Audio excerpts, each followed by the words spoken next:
Hey, what's going on, guys? This is Youthman. Today, as you can see, I'm not in my home theater, but I'm in an incredible Perlisten home theater up here in Northwest Indiana. Now, this story kind of takes place many months ago. This is about a 6-month project that the homeowner really reached out to me. And so during this video, it's going to be quite different than most home theater tours that I've done in the past. We're going to get to talk with one of the owners of Perlisten. He's going to share with us about the speakers that are in this room and kind of how that fits in this space and this setup. And we're also going to talk to the project manager that worked with the homeowner pretty directly in a lot of the things that you don't see, things behind the walls, the construction aspect of it. So I think this video will bring a lot of inspiration to you if you're considering building a home theater in your space. And honestly, we're just gonna have a lot of fun with it. So with that said, let's go ahead and jump into the video. All right, guys, well, here I have Dan, the CEO at Perlisten. Dan, I had an incredible opportunity yesterday just to kind of come and visit the Perlisten headquarters. Appreciate your hospitality, and I appreciate you being willing to make this whole event happen so that we can kind of highlight and showcase some amazing products that you've developed over the years. And so, kind of an interesting story, the homeowner, how we kind of found out about Perlisten and how he got connected was he reached out to me several months ago, probably about 7 months ago. He emails me and he said, "Hey, Michael, I love your channel, enjoy your content. I'm wanting to build a home theater, and I just went to one of your dealers, and he had an experience. And so maybe can you just share with us what he shared with you about that experience?" Sure. And kind of how this whole thing with Perlisten came about in this home theater. Yeah, that's a great story. So he found out about Perlisten, wanted to listen to him, found our dealer in Chicago, and just so happens that dealer has a lot of high-end 2-channel speaker products, Sure. Some of the finest in the world. And he had just started carrying Perlisten maybe a couple months prior to that. He had our S7Ts on display, and the way he worked it, he said, obviously you start with the speaker, and that's how you build your theater. You find the speaker you want, and then you build everything from that, which I completely agree with. Sure. Being a speaker manufacturer, Sure. So that's all good. Yeah. So, but of course, the homeowner didn't know exactly what he wanted, so the dealer just walked him through the different designs that he had on the floor, and it's nice. He had a lot of options, and then he set up a simple blind listening test. So he, started with the Perlistens, and then played some tracks, told him to close his eyes, and then went speaker to speaker, and ultimately at the end of that listening session, the Perlistens were the speaker of choice. So the decision was made that the start of the home theater was going to be Perlisten. So that's essentially when the ball got tossed back to you. Hey, do you know about Perlisten, and what do you know? Yeah, and that was kind of interesting because I replied to him and I said, you know what, I've partnered with Paducah Home Theater, Corey, and I said, Corey just became the first Perlisten dealer. And so I was like, that's kind of interesting that lined up like that. So we began talking about model numbers, and in a moment, I want you to kind of share with us what speakers he selected and maybe some aspects and attributes of those speakers and how they make a good fit for this home theater. But we began to look at different model numbers, and I was originally recommending the monitors, because I'm kind of, you guys know me, I'm a budget conscious person, and Perlistens aren't cheap, they're not inexpensive, but they're incredible performance speakers. So I'm thinking, the monitors would fit well in his space and what he wanted to do up front. And he's like, nah, I want to go with the big boys. And I said, okay, that's fine. And so we went with the big boys. And then we began to look at subwoofers. And I'm thinking, okay, for this size room, the dual 12s with that push-pull configuration, there's a lot of SPL there.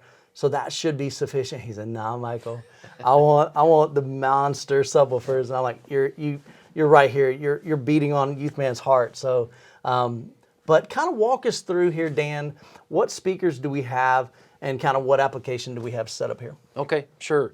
And, to that point, this is a big theater. Sure. I think we calculated just back of the table napkin was 3,500 cube, which is puts you into that Dominus level size theater, right? Which is up to 6,000 if I have my numbers correct. Yeah. But it's a big theater. Sure.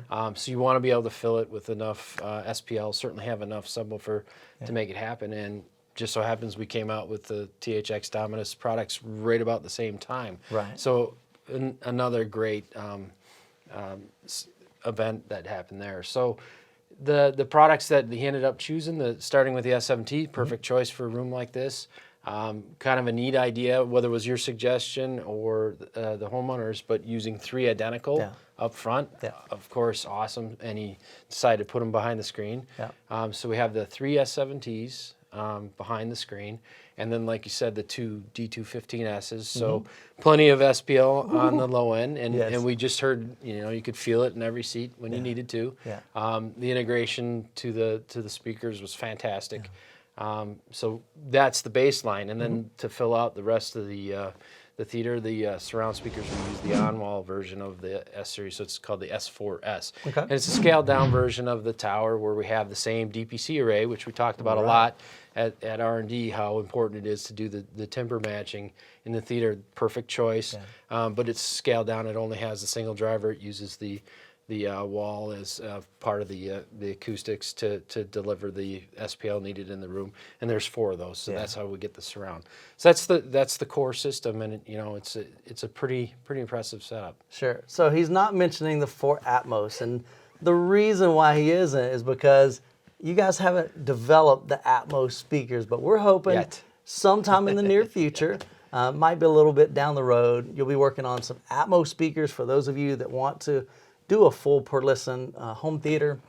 And so right now we're running 4 Klipsch in-ceiling speakers. So hopefully they'll come out with something that can kind of give them a little upgrade. Yeah, right now we're just launching the first architectural series. That's what we're calling it. But we have the S series equivalent for in-wall speakers, and we have the full array of in-wall. And we just finished that. Those are going into production in Q1, and we'll have them available this year.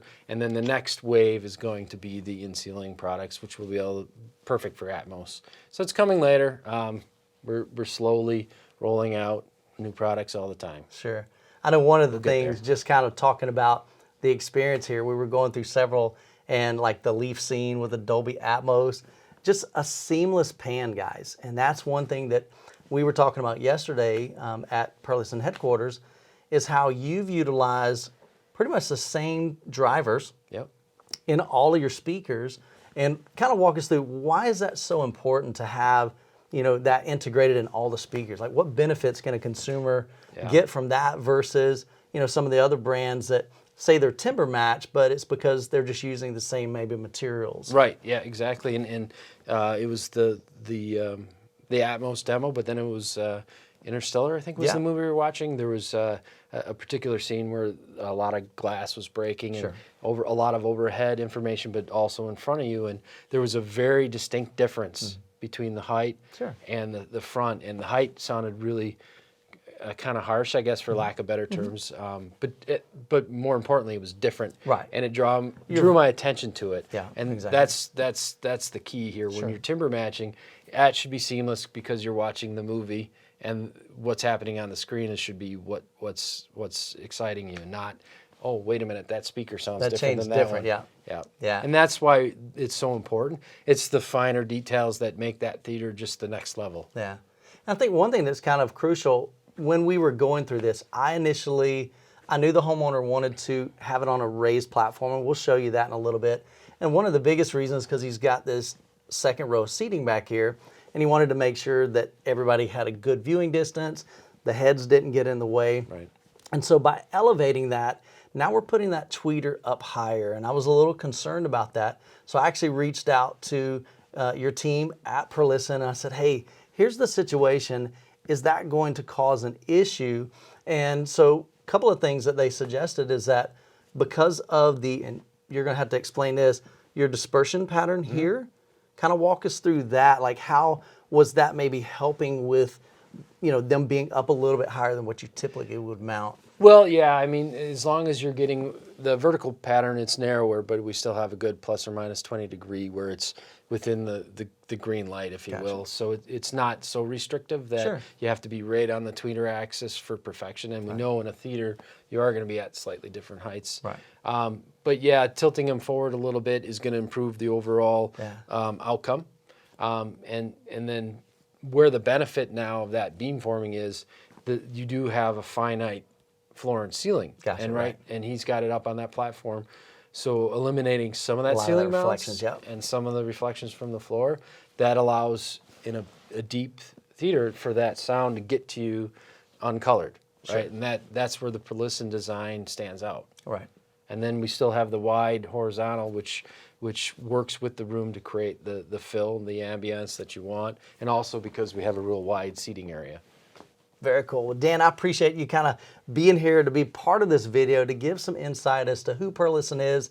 And we're going to have a more in-depth discussion on Perlisten in the coming months, so stay tuned for that. We went into a lot of detail on really the design philosophy, how you came about in designing the speakers, what went into that. We talked a lot about, is it DCP array? Did I get DPC, Directivity Pattern Control. See, this is fancy stuff, guys. But there's a lot of engineering, a lot of measurements, a lot of data that goes into your speakers and your subwoofers. And we were even talking to the homeowner that your actually, let's talk about that a little bit. Sure. So we've got two subwoofers up here, and these aren't your typical subwoofer. What makes these quite a bit different than, say, just your standard subwoofers?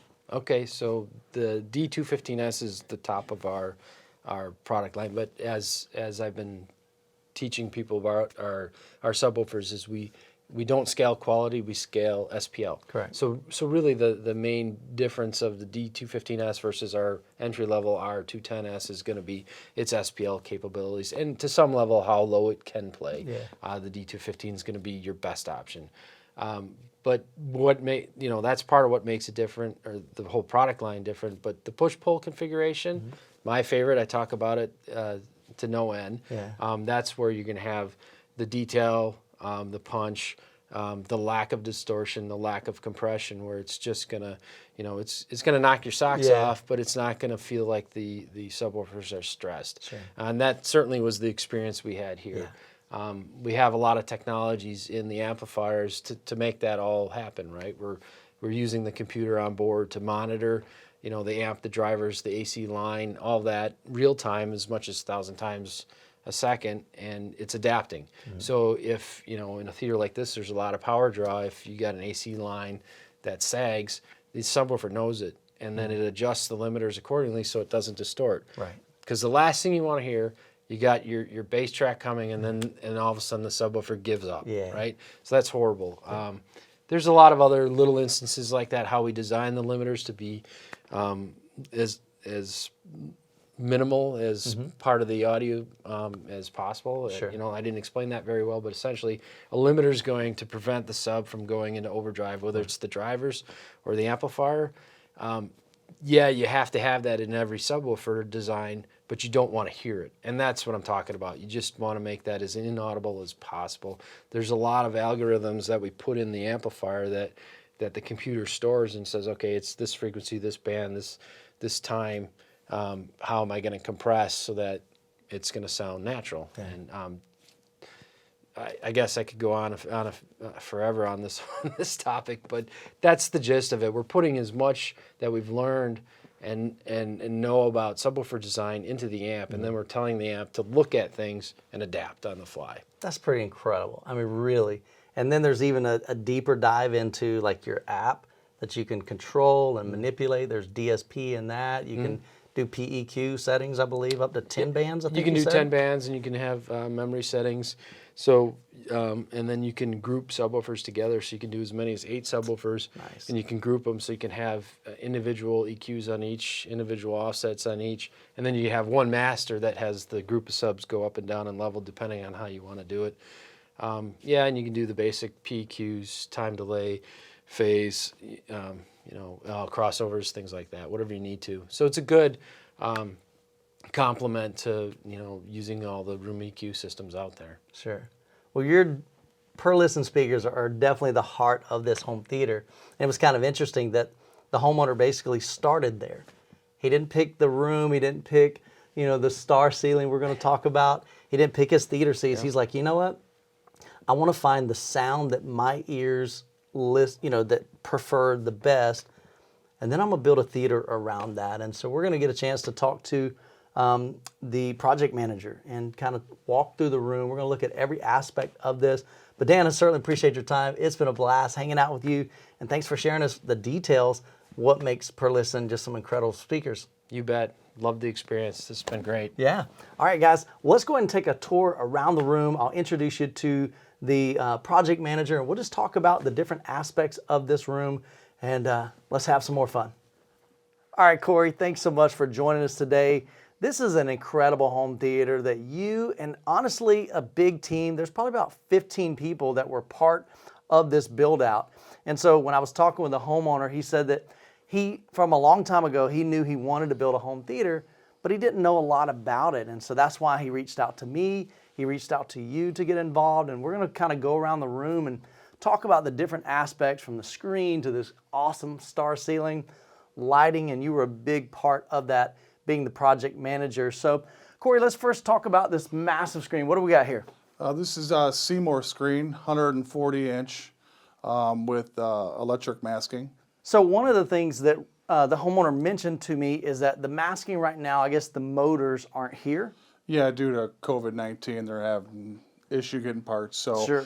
As soon as they do get here, the controls are all set up, wired, so we can go ahead and just install the motors ourselves. Sure. Here So on the site. cool thing with the Seymour screen, I think this is what's the model of this? It's a Trim 2L. I'll have everything linked down in the description below, so if you guys are interested. So I don't know the exact model number, but looking down here, you can see the track where this masking right here is going to come across. So with a 2.35:1 screen, which is super wide, some movies that you're going to watch are going to be in like 16:9. And so when you project onto the screen, those sides are going to be kind of grayish or a dark grayish. The JVC does a great job at black levels, but still, it's not super black like this velvet. And so with that masking, once he's able to install that, then these sides will just automatically come in here, press a button on the Control 4, and it's going to mask that. So this is a beautiful screen, acoustically transparent. So we've got sound that can easily come through this. And so one of the things we talked about is the speakers behind here. And when we were talking with the guys at Perlisten, one suggestion that they made, which is something that I've recently started to do even in my own home theater, is add some acoustic treatment back here inside this cabinet. So that's one of the things that the homeowner is going to be doing here in the near future. So let's just kind of talk about a couple of things. So one of the first things I look and see, I love the design aspect of this room. The homeowner wanted something really clean. He wanted it elegant and stylish, kind of modern. So kind of tell us about some of the architecture, what we've got going on here. What are these, panels on the wall, and let's just go from there. So in the whole room here, I think there's 22 sound panels. Okay. For obviously sound deadening. Sure. These are just removable columns that we put LED lighting, behind on either side, sure. on the back side. So, and that goes all around the room too. So that's so awesome. Which he can control himself too. Sure. And these were custom made, right? These are custom made. They are removable for the power outlets behind there. So it gives it a real clean look. Yeah. And so we've got a custom panel here. We've got another one here. So there's 4 of those panels. And then we'll talk about that later on, but there was another aspect that had to be custom as well. Also, the speakers on the side walls have covers over them. Sure. Which, like we said, the inner duct for the cabling is ran behind the walls, so everything is hidden. Right. And runs back to the head end. Yeah, so we just wanted a really, really clean, elegant look. Before we talk about maybe what's behind the wall, and you have a lot of insight and kind of background in, okay, let's make some decisions that will make it easier in the future, maybe future-proof this. But let's talk about this little star ceiling. What's going on up here, man? Yeah, that's something the homeowner was real specific about, getting the star ceiling in here. That is super cool. Yeah, he was real specific about this, and he hired a good contractor to do it. They did an excellent job. Yeah, and so we've got multiple different people that are involved in this. We've got, lighting up on the top. One of the things that I noticed is the room is kind of like most home theaters. It's not totally finished yet. It's a work in progress. And so in regards to lighting, we've got the LED lighting here. We've got can lights in the ceiling. Those can all be controlled individually. But then in the back sides, we've also got what plans there? There'll be sconces on either side of the walls, this side and this side. Also, we'll be installing cabinets along the wall next to the equipment rack. And then in the back of the theater, he will be installing a tabletop. Yeah, like a bar? Yeah, exactly, a bar just for the back seating. Yeah, so that's going to be super cool, very functional. And so this room, we didn't even mention that. What is the space that we're looking at, kind of roughly, size-wise? 15 by 25, I believe. So roughly. 15 feet wide, 25 feet deep, and of course we got these little pockets that extend out a little bit further. And an 8.5 foot ceiling. Nice, very cool. And then this is kind of like, what would they call that? Recessed? Yeah, maybe? correct. Yeah, it's recessed. Yes. It's like a recessed ceiling here. So looking up. Well, what was Go that? ahead. I was going to say another important feature when we're talking about the ceiling and the size of the room would be the split system. That's exactly where I was going. The homeowner installed. So the Radient floor heating and the cooling. Up here, Indiana, gets cold. It's like negative, I think it was -8 degrees when I showed up yesterday. Freezing cold. Being in a basement gets even colder. So the flooring has radiant heating. That is so correct. basically we've got heat that comes from the flooring here. And then up top, it's kind of interesting. I believe they installed the split unit. Is that what it's called? The split system, yeah. Split unit is in the back. It's not in this room. It's in another room. Sure. And then obviously for the AC. It has Right. its So own we've separate. got, I don't know what you would call them, vents back there. Correct. But these are interesting. What is this called? Do you remember? No, I forgot. Man, I know he mentioned it to me, but yes. a slot? Yeah, it's a slot. Well, I don't know. We're going to have to go Anyway. back to that one. Slot something. We'll figure that out. I'll put it up on the screen. Sure. So there you go. I'm not. There is a specific name for that type of vent. Yeah. Yes. Well, the cool thing is, again, we were going for a really clean look. Homeowner did not want it to have like a vent up here in the front. It's fine to have it behind the rear seating. No big deal there. But just to be able to have cool air coming through here in this little slot, pretty awesome. So looking at the floor, I absolutely love the design of the carpet here. It's not super plush, but it's not really thin either. But it's got this cool pattern that has this dark grays, light grays, and we've got some real deep blacks, which perfectly ties in with pretty much every aspect of this theater room. And it's super soft. Yeah, that's what I'm saying. As you can tell It's like walking out. Yeah, it is. It's super plush, but it's not like really thick. Sure. But it's not super thin either. But definitely love the decor, love the design of the room, color choices, and even everything is just so clean and tight.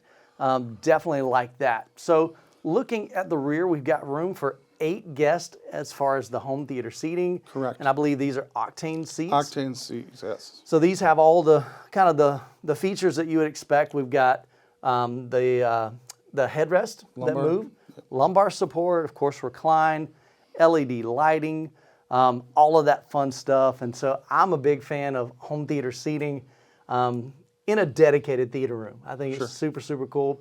And then in the back, like you mentioned, eventually the homeowner is going to install a bar top so that they can have some snacks and eats back there. Correct. As far as speakers, we talked about, we've got a full Perlisten up in the ceiling. We've got 4 Dolby Atmos speakers right now. They're Klipsch. I believe they're CDT 5800Cs. They sound great, but they do have a different tonal sound than the Perlisten. So eventually, once Perlisten gets those available, the homeowner is probably going to install those as well. Looking at the back, beautiful projector. JVC NX9. Correct. So I have the NX7 at home, a little bit jealous, but that's a beautiful projector, beautiful image, pretty good throw distance, and being on a 140-inch screen, plenty bright enough in this theater room. So JVC makes incredible colors, incredible black levels, and just an overall pretty fantastic image. Let's go over to maybe the rack and let's talk through some of that. Okay. Come on. All right, Corey, here we are at the back of the theater room, right behind the second row seating. Kind of tell us what kind of rack we've got, what equipment that the homeowner chose for his setup. Sure. First, we have a Mid-Atlantic rack, followed by Mid-Atlantic light, which is pretty cool. Yeah. So what? You can just push it here. No way. Yeah, pull this out, That's and then you slick. got a shelf here. So you Gotcha. can see everything you're Yeah, so looking at if here, the so lights are off, you can come over Yeah. here and find Cool your little- Blu-rays. Cool little feature. Nice. So our first big piece of equipment would be the Kaleidoscape. Yeah, so which that's kind of is- like the heart of the movie Definitely. experience here. Tell us a little bit about It's Kaleidoscape. a high-def media player. Yeah. So pretty much you have to purchase each one of the movies individually, correct? Correct. It's like, iTunes or any other store online. Yeah. And then you could have an account that would store your movies for you. Sure. And these are actually higher bit rate, my understanding, than even a Blu-ray. That Because is a Blu-ray maybe even a 4K disc can only hold so much data, but Kaleidoscape is totally uncompressed, so you're actually getting a better quality than that. It is kind of a premium. These Sure. aren't That inexpensive. is definitely a premium, yes. But I tell you what, you being get- able to see that on the screen, easily go through movies, and then it's like, hey, if we want to buy the movie, we don't have to wait on Amazon Prime. Boom, downloads, Downloads and you're good to go. and beautiful, beautiful image. Another thing I do like about the Kaleidoscape is it gives you the option of setting scenes. And so let's say you've got a favorite scene, a demo scene in Ready Player One. So you could go into that and say, okay, I want to start here and stop there, create a scene, easily go to that and kind of show that to your friends. So that's pretty Sure. cool. So if we're not using Kaleidoscape, what are we You using? could use the Panasonic 4K Okay. player. So hard disk. Hard disk, player. Yeah, so very cool there. And this even has some internal tone mapping. I learned about that at the previous Kansas City home theater tour and even the projector shootout. And so this will actually do some of the tone mapping to make sure that you get the best image possible with the JVC. And then the kind of the receiver, receiver yeah, AVR Marantz, processor yes. actually. Okay, so that's Marantz, Mm-hmm. model 7706. So this is actually the same one that I use in my theater room. It's been solid performer for me. So that handles all your processing and video switching. So looking at the amplifiers, I love Parasound. Parasound makes some incredible gear, rock solid, a lot of clean power. So we'll start at the bottom. So down here we've got a 3-channel amplifier. That's powering the front LCR, left, center, and right. A 5-channel amplifier that's powering 4 of the surround speakers, side surrounds as well as rear surrounds, and another Parasound amplifier powering the upper Atmos speakers. So solid, clean power. You can crank this system up as loud as you want. I promise you guys, your ears are going to give out before this system does. And then down at the bottom, what we got going on there?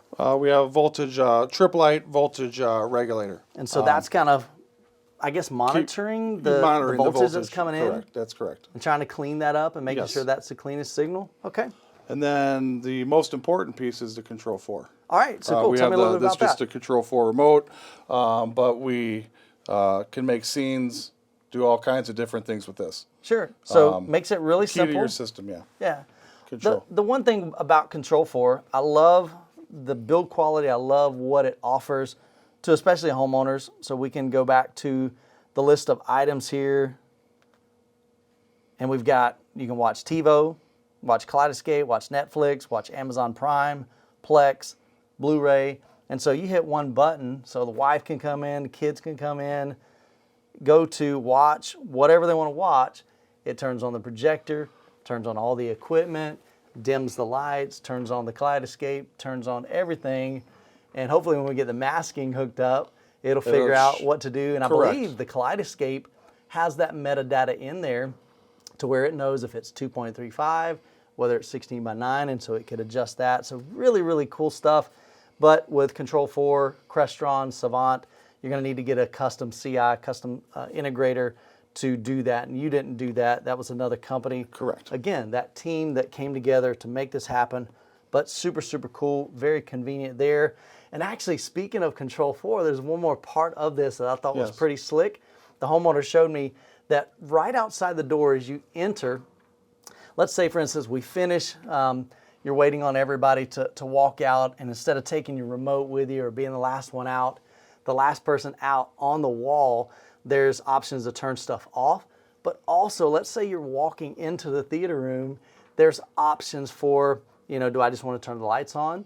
Do I want to watch Tivo or Kaleidoscape? Sure. So you can hit one button out there, so everything's powering up as you kind of get your seating, and once you sit down, man, you're ready to rock and roll. Pretty slick. Lots of cool stuff. And even going back to this rack, one thing I didn't mention is I love the fact, of course, you can move this. You've allowed for extra cabling there, so we can slide it out, get easy access to the homeowner wants to upgrade, say, his processor to a Trenov down the road, or maybe even get some bigger, beefier amplifiers. Really easy accessible. That is super important when you're thinking about building a home theater. And then looking behind here, you've done a great job at cable management. And then there's also just some really cool features like these custom, not custom lights, but I guess they're accessories for... Accessories, yeah, you call them for the rack. For this, is it Mid-Atlantic? That's correct. So Mid-Atlantic, they've got some accessories, light accessories. Then you just slide your finger right underneath the right side of the light, and it turns it on or turns it off. So that just gives you some really good access behind the unit. All right, Corey, so I'm looking at this riser. Tell me kind of a little bit what's going on here. So there are two 8-inch risers, which give you a total height of 16 inches for your platform up here.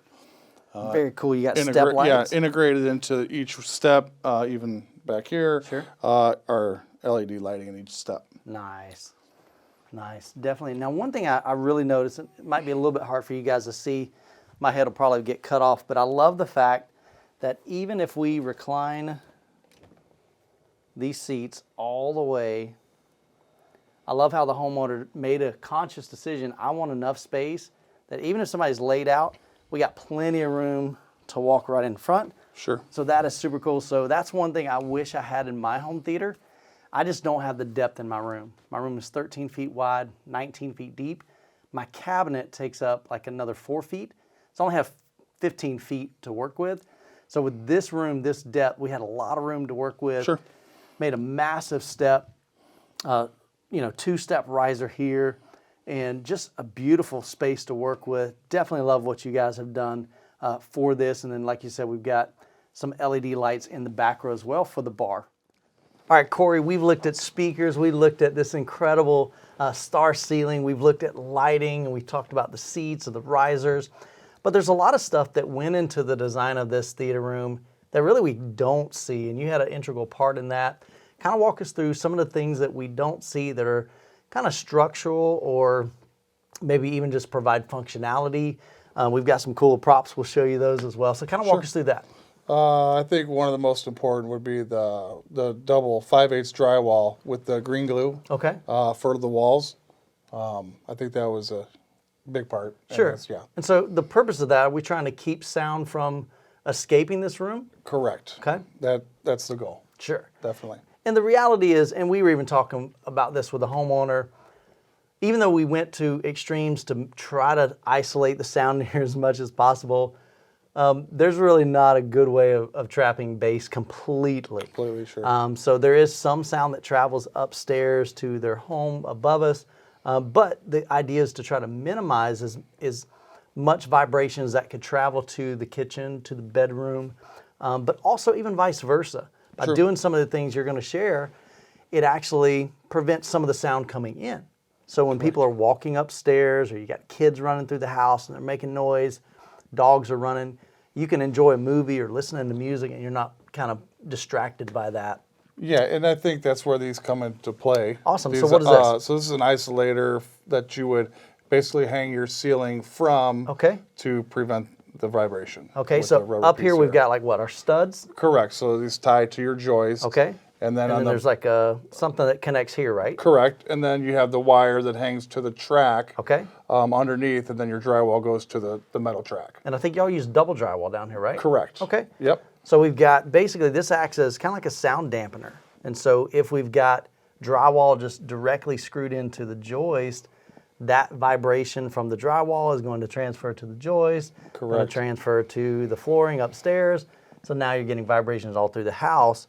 So this tries to help minimize that, And so that's a cool option. I know some of the guys in the Kansas City home theater tours, as well as some in Wisconsin and Illinois, they also use some of these. So again, as you're thinking about if you've got the ability to build your theater room from scratch, this might be something that you want to consider. Sure. So there were some other things that you did that we can't see, especially in regards to like cabling. Tell us a little bit about that. So all the speaker locations have an interduct ran to them, so that way later on if he wants to change the cabling for some reason or needs to add cabling later, he can. Nice. So, and really, I mean, y'all probably went a little extreme, so you did that with even the speaker wires. Yes. But, so you've got an extra set of speaker wires that go through there in case something went wrong? Or correct, and we have one that runs behind the screen to get anything back behind the screen that needs to. Cool. And also from the rack to the projector. Yeah, and so where I can think that would make the most sense, and if you're building a home theater, definitely consider this. Run conduit. So y'all used, what was it called? It's interduct. It's basically a flexible conduit. Okay. And so some guys will use like PVC piping. Sure. Just try to use something kind of thick because the last thing you want is to have one really small and it's not able to make the curves, and make those curves as kind of rounded as you can, not real sharp 90s. That makes it difficult. But where I can see this really helps out is especially, I mean, think about it. Recently, HDMI 2.1 has really become the standard.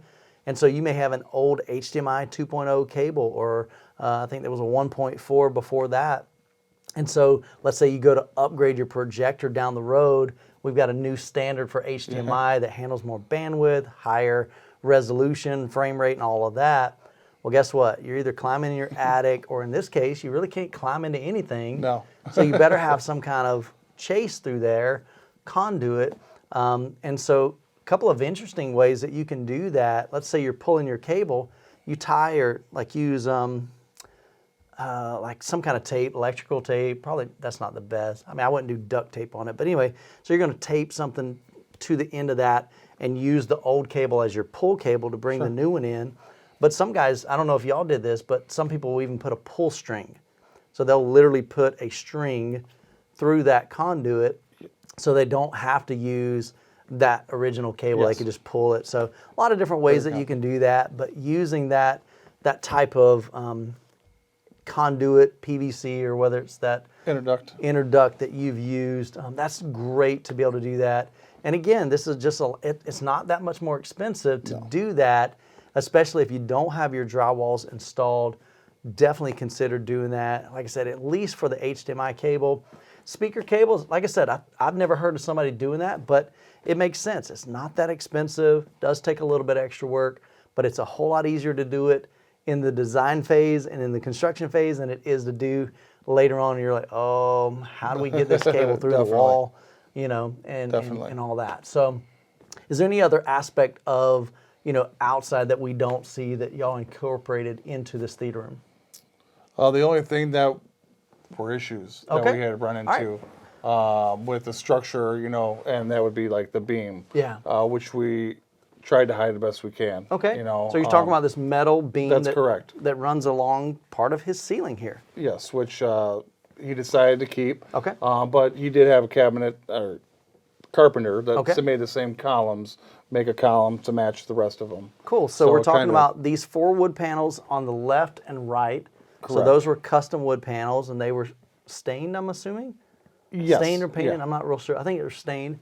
But then we've got this beautiful, I mean, it kind of looks like it fits now. No, for sure. Instead of having this metal pole, this column, now we have this custom wood finish that ties into the decor. And I think that's really important because the reality is you and I, when we're building our home theater, we always have limitations.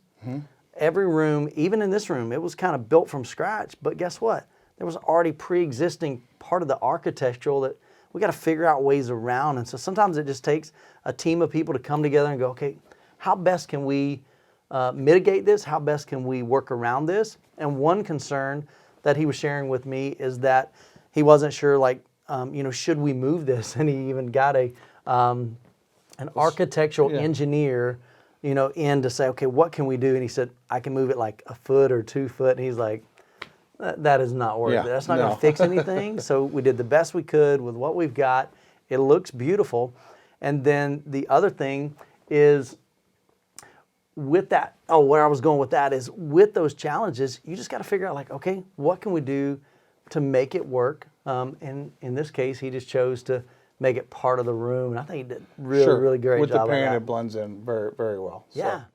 Well, Corey, this has been absolutely fun being up here, hearing Perlisten for the first time, experiencing their showroom as well as their headquarters, talking to the CEO as well as the lead engineer there that designed them, hearing Perlisten in 2 different setups, and just really being inspired by this amazing home theater. I think you and the team did a great job on that. And hopefully, guys, these videos like this provide inspiration to you.